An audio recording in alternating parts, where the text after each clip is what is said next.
man. That was awesome. Thank you, DJ. That was really good to set the vibe right for us. Hopefully this session is not as intense, but hopefully it's just as informative. Once again, my name is Bing Turner, and I'm the co-founder of Heritage Wellness Collective, and I'm also a community advisory board member for the Bench to Community Initiative. And on behalf of the community, Bench to Community Initiative, we'd like to welcome you to our next session, The Power of the Vote. We'll be selecting questions during the Q&A session, so make sure you post them in the Zoom links and all the other socials that we have. So once again, thank you. I have the pleasure of introducing our next speaker, Shannon Lawrence. Shannon is the founder of I Can Lead. Shannon Lawrence spent the first part of his professional career as a political staffer for elected officials and labor organizations. And as of late, he provides strategic consultations to individuals seeking to run for office in organizations and the communities through policy change. And so his next endeavor is his I Can Lead program, and he really enjoys empowering people through using the power of their vote.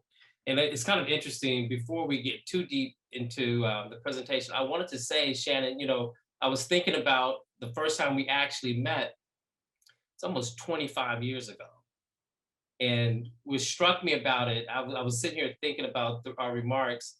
And I remember when I met you, you were actually in a living room during the Democratic National Convention that came in town. So it wasn't 25 years ago, it was like 22 years ago. You were holding court. And I remember you sitting in the living room on the floor, and people were just lobbying questions at you. And you were just like literally knocking them out of the park. And I was just really impressed with your ability of handling questions, but then also the depth in which you provided answers. You gave really clear and concise responses on how to activate and how to change and how to motivate others. So I just wanted to say thank you for participating today, and I'm looking forward to this engagement that we're about to have. So welcome aboard, my man. Thank you, my brother. I really appreciate it. Yeah. So, Bing, let me tell you something that happened when I was in 10th grade. When we talk about the power of the vote, when I was in 10th grade, we all know how high school, like the cool kids club is, right? And I remember we were getting ready for homecoming elections, and all the cool guys, football players, basketball players, they all ran for homecoming king, and all the pretty girls, and the ones who the cool girls and all of that good stuff. And excuse me. And I remember it was a young lady who by those time standards may not have been considered cool. She was a bit of an oddball, very smart, well liked, but when you think about the typical hedonistic way, we aesthetically pleasing kind of things that we think about when we elect beauty queens and kings, she just didn't fit that bill. And I remember walking through the hall, and there was a couple of the cool kids were kind of standing around lunchtime, and they were looking at the pictures on the wall of all the different people who were running. And a couple of the football players jokingly were like, I'm voting for her, I'm voting for her, I'm voting for her. But it was just enough people to hear it. And election day came, and she ended up winning by a couple of votes. While one of their best friends, who was one of the cool football players, won homecoming king. He was not too pleased at the homecoming dance, having to take a picture next to her. And in that moment, that was one of the first times when I realized what power and voting really is. and it's influence. It is it's destiny setting. It is it can be ground shaking, and it can also make someone's life or their moment. So when we think about the power of the vote, and even though that was high school, that young lady went on the rest of her life, or from what I at least rest of high school, with the confidence in knowing she was homecoming queen, that she had reached the pinnacle that others told her, frankly, she couldn't do, but she had the courage to step out there and do it anyway. And these young men, in their not taking their vote seriously, not understanding the power of their influence, made that young lady's entire senior year, made their best friend very unhappy, Right. but made her happy. And, you know, I think situations like that occur all the time. When we think about voting, when we think about elections, when we think about in this democratic society that we live in, how we really make the change that we want to see made. You know, we don't live in a country where voting is compulsory. It's entirely voluntary. What is compulsory, at least here in California, is that you will get a ballot in the mail. Now, what you do with that is up to you. But no one is forcing you to have an impact on your future. We've seen this happen, and I think one of the things that just to put it in context is that we've also seen, because of this and people not taking their vote seriously, we've seen our country become more and more divided on issues that really 20 years ago we would not have been divided on. There was a level of civility that we had in this country that lended itself to the idea of corporate sacrifice for corporate benefit that we've seemed to have lost. And, you know, when we think about kind of where things are going now, I think one of the things that we have to understand is that the power that comes with the ability and the privilege of voting must be, one, recognized as that. But secondly, it must be guarded. And you almost got to guard it. This is going to sound, it may sound like a stretch, but you almost have to guard it like a narcissist guards their own beliefs.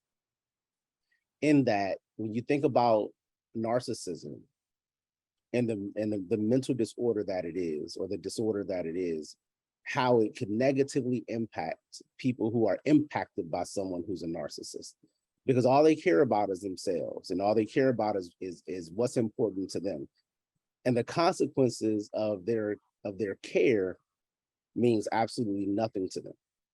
Even if there are consequences, it doesn't mean anything. And that's what we're starting to see with how people vote today, and where they base their political leanings. And to a certain extent, I'm not saying that that's right, but what I am saying is that if you want to best use your power, you have to understand how people who may not necessarily believe in the same things that you believe in, how they use their power. Right.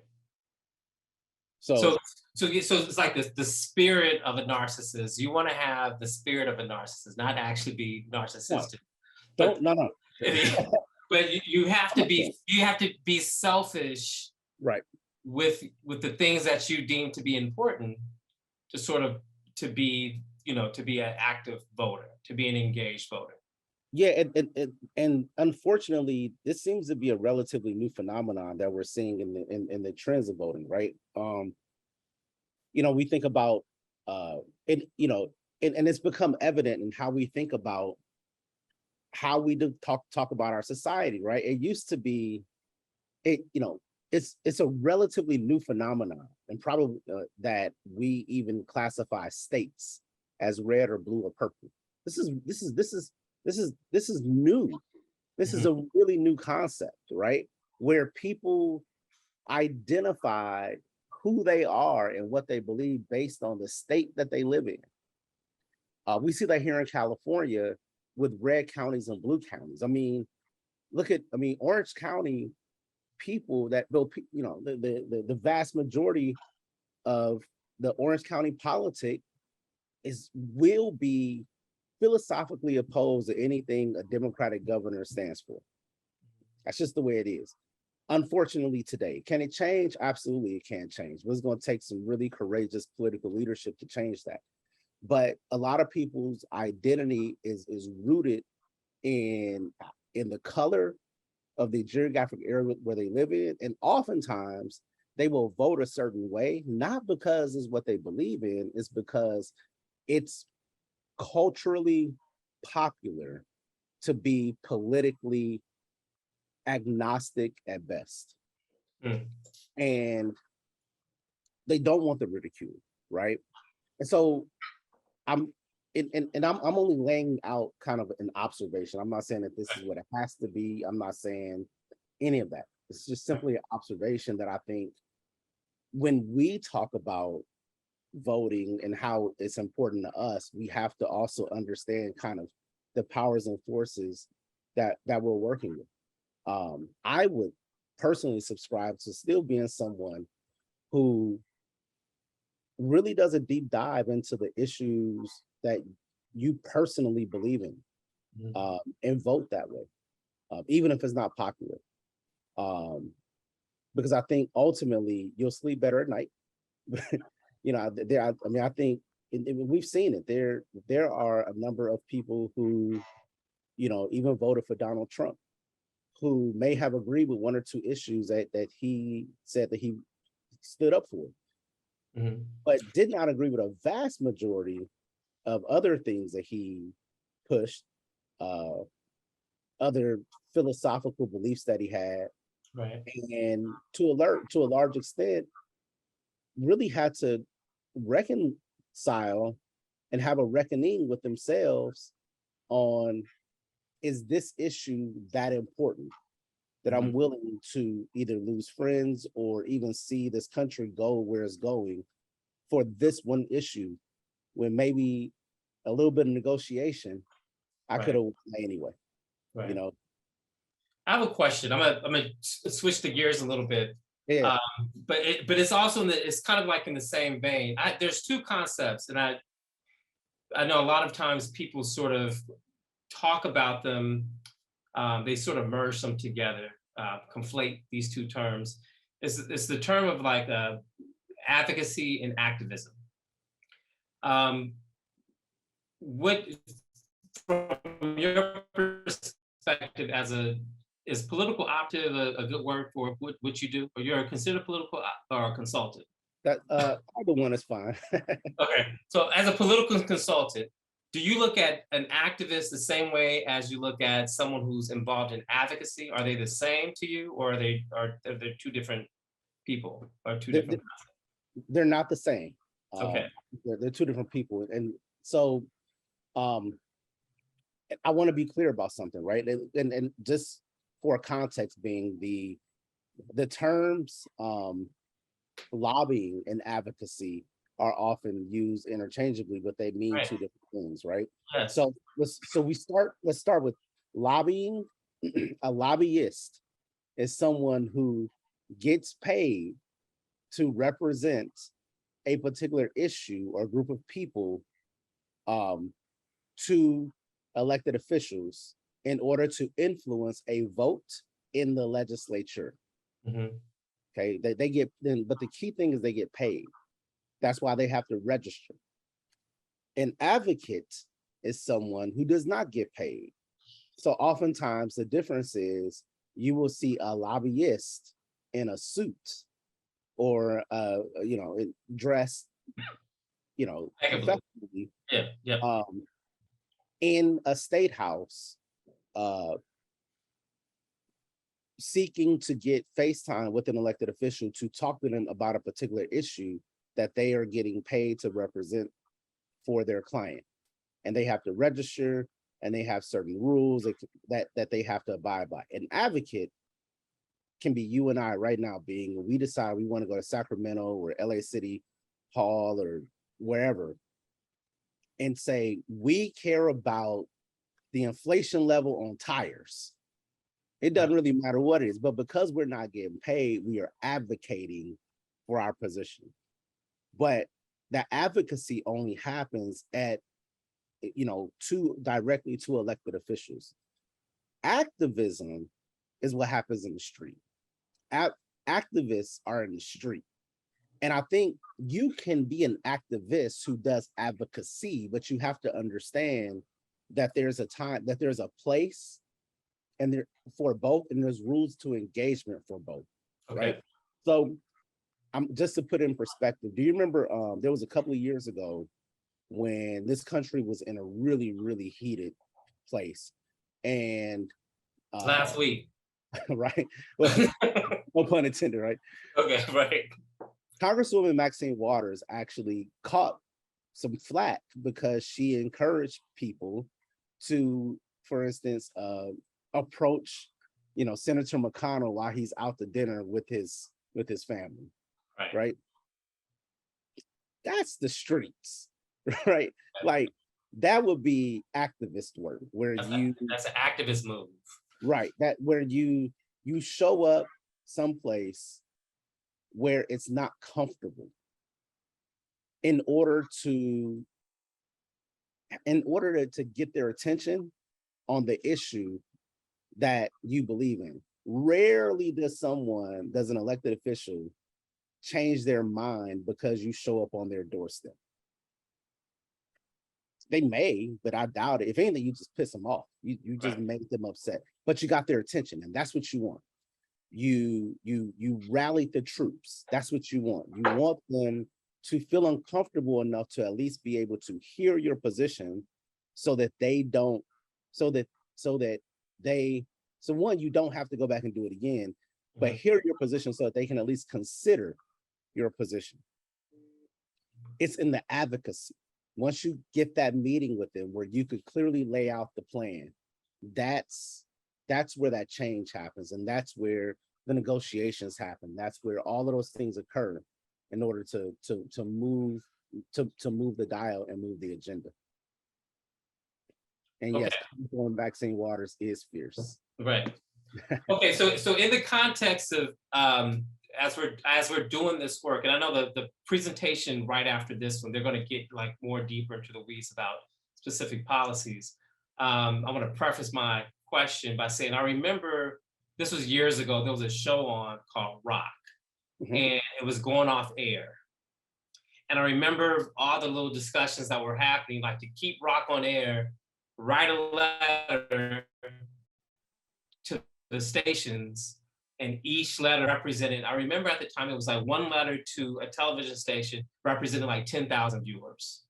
Is there some type of is there some type of equation when you call elected official about health issues and you call their office or you email their office? Does that equate to something? Is it like, do they move on that? Absolutely. The last number I heard was in the city of Los Angeles in particular. Now, LA has 7 million people. So each constituent letter, email, letter, and postcard equates to about 5,000 residents. Got it. So when you get, 10 of your friends to write a letter, they are calculating that represents about, 50, you do the math, 5 times 10, 50,000, 25,000 people. Okay. I'm sorry. Whatever that number is, you do the math. Okay. But nonetheless, it does. And, I'll give you another case in point. And I think we talked about this last year. Like if you were to do like an online petition with color or change or something like that, and they're asking everyone to write a letter or whatnot, you also have to put in like your zip code. um, Congress people actually look at the zip codes where the signatures are coming from, because they want to know, like, how many, if 10,000 people sign a petition, how many of them are in my district? Is this an important issue in my district? Is this something I need to look into more? Right? Is this something I need to campaign on? They're looking at all of these things, right? And so, one of the things that is always important to remember is that, we talk about these polls, right? Mhm. During the season, the polls say this, the polls, but you always hear about the polls. But the reason why there are always polls is because we're not actively engaging elected officials in the issues that are important to us. Okay. So, for instance, Mhm. go ahead, B. No, go ahead. Go ahead. I want to hear your example. So, for instance, being you and I, I don't know if you and I gonna be in the Black Men Have Locks Club anytime soon. I'm probably not, right? Yeah. But Mine is back here. Mine is going back here. So I'm saved a little bit, but go ahead. but like when we think about like the Crown Act, right? Mhm. The reason why the Crown Act became an important issue, and it's not just a California issue, but it was a national issue, is because Black people in particular, like the evidence was there that Black people were being maligned and being fired for their hair. And because it was a big enough issue, politicians understood, and Holly Mitchell in particular understood in the state legislature, and plus because she has locks, like this is an important issue that is going to protect, thousands, if not millions, of Black boys and girls in school and Black men and women in the workplace. Okay. And so, but here's the thing: have people not spoken up about their mistreatment, which is a form of activism, that's speaking up, had they not spoke up about it, then the issue would have never risen to a point to where the government had to step in and say, how do we protect these people? Mhm. I'm going to be landing the ship a little in a few minutes, and I encourage everyone to send your questions in the chat in the various areas. Should we be contacting our health reps in the offices? So what am I saying? The health deputies. How important are the health deputies when it comes time to delivering messages to the elected official, or should we just really just start going for the elected officials? I say you do both. Okay. I think, and so with the elected official, they need to be engaged to a certain extent to know if this is an issue, because all they're going to do is they're going to go back to that particular policy deputy or the health deputy and say, hey, why am I hearing about this? What do you know? Now, if you have a multi-pronged approach where you also engage in the health deputy, then they can become a subject matter expert on your specific issue very, very quickly to be able to inform the elected official when that person says something. Now, I will tell you this, one of the things too to remember, if you're part of organizations, I don't care if it's the local Boys and Girls Club, it's the community, whatever it is, your local church, I don't care what, if it's an issue that is really, really important to you in the health field, and you guys ever do like community events or talks and things, invite those health deputies to come in and speak, because that's how you get to know them and that's how they get to know you. But more importantly, when your issue gets to the point to where it's being discussed at the legislative level, they will call you to become that subject, to become that expert during public comment or for an example. And then that's how you begin to influence and control the actual language in the legislation, because they're depending on you to do that. A lot of times it doesn't happen because they don't even know what to write. They're like, well, this is an issue, but what do I do with this?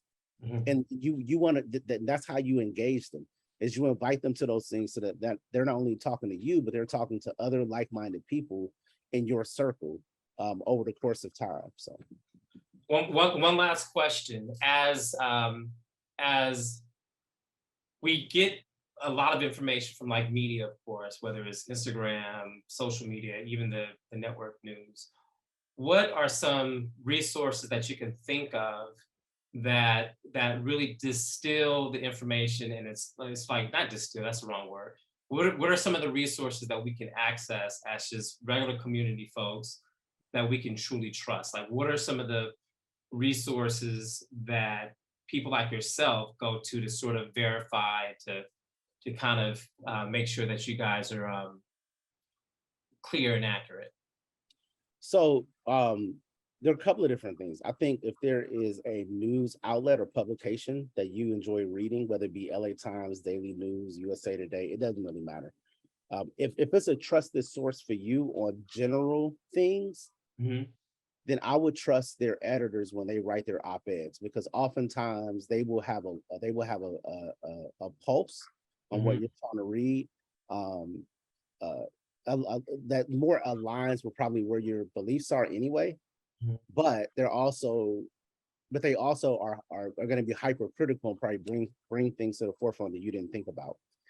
The second thing, go ahead. No, go ahead. The second thing is I would always go to candidate websites and issue. So if it's a proposition or a candidate, I would definitely go to both the opposing and the proponent side of their websites and look to see kind of what each other are saying. Also, you have websites like Ballotpedia that often will give a very fair assessment of whatever legislation is out there. And then your local county, your local clerk's offices they'll often have like candidate statements that you can check out as well. But for me personally, only because I'm kind of engaged, I just have conversations with friends that I know that are involved. So like if you have friends that are working on the campaign, ask them, hey, why are you working on this campaign? And they'll tell you. And oftentimes it could be, well, she spoke at my baby's kindergarten graduation, or it could be that they supported legislation that you believe in. It could be, I like them because they Black. It don't even really matter, but they have a reason why. And it's important to just kind of know all of those reasons why, so that you can determine what's important to you, why you may or may not support a person or a particular ballot measure. Yeah, we had a hard time getting political people to sort of speak at this particular symposium. How do we engage political folks to kind of say, hey, how do we get them to come to be at these types of events, like a symposium like this? I think honestly, if the elected official themselves, if they don't see the value, invite their deputies. Find out who those. I mean, it's an organizing approach, right? You have to figure out who's that person that's close to them, that you can invite to be a panelist, or give. This is gonna sound funny. The best way to get an elected official to show up to something is have an award. You give them an award, right? They can be there. They'll be there. I mean, but and a lot of it is so, and I'll say this about elected officials, right? But there are literally thousands of issues that exist in our society, thousands, and we elect one person that we trust will be able to advocate or speak to or be a proponent of all of these different issues. They're human, right? The vast majority of people that get elected, there are two types of people that get elected to office. They're either people who are really, really young and have no life experience or very little life experience. And so they don't know what they don't know because they just ain't lived enough life yet. There are people who've actually had careers prior to running for office. And usually their career is in something. And so, for instance, I know a legislator who worked for the city of Los Angeles, right? And he worked in a particular department, and he knew what to do in that department. But it's different when you so when the transportation advocates was like, hey, we need you to think about small business development. Well, they never dealt with that for the first 20 years of their career. Right. And so you have to be willing to put the time in to educate them. Right. And if you can't educate them, find out who on their staff you can educate. Because oftentimes the person on their staff is going to know a little bit more, and you just want to shape their message. Brother Shannon, I wish we had more time, but I'd like to thank you for participating today. I look for future talks between you and I personally, and also future talks and engagement with the bench to community. So thank you. No, thank you. Thank you so much.